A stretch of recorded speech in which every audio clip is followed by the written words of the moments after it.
Double Dragon 4 saw the return of martial art experts Jimmy and Billy Lee on yet another quest to save the world and rescue the girl. With the Black Warriors defeated, the duo had to travel all the way to Japan to face their newest opponents, the Okada sisters.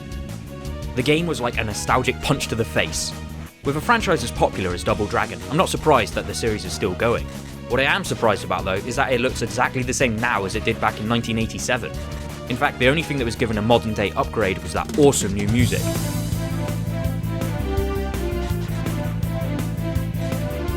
It was traditional NES in every sense of the term. You had lives and continues which, when you ran out of, you'd be sent back to the title screen.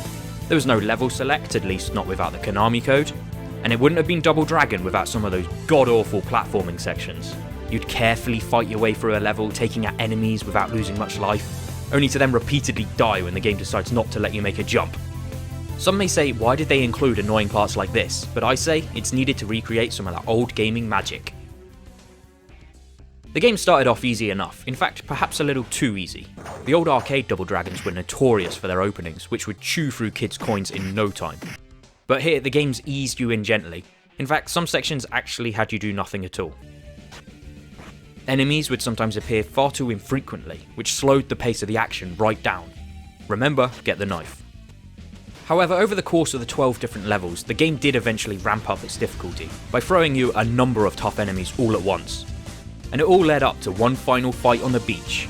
Cue the theme song.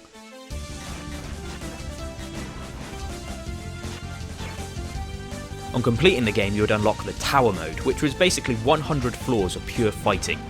You had one life to see how far you got, with a bunch of new characters unlocked at various levels. These characters could also be used in the main game as well as the Tower mode. You had Linda the Dominatrix, Jake the big guy, Kodai the new sumo character, and of course everyone's favourite, a Bobo. This was almost as authentic a Double Dragon experience as you could hope to get. It was certainly not for everyone, and not as good as the originals, but to fans of the classic NES series, I'm sure they appreciated this nostalgic kick to the face. Or punch to the gut. Thanks for watching.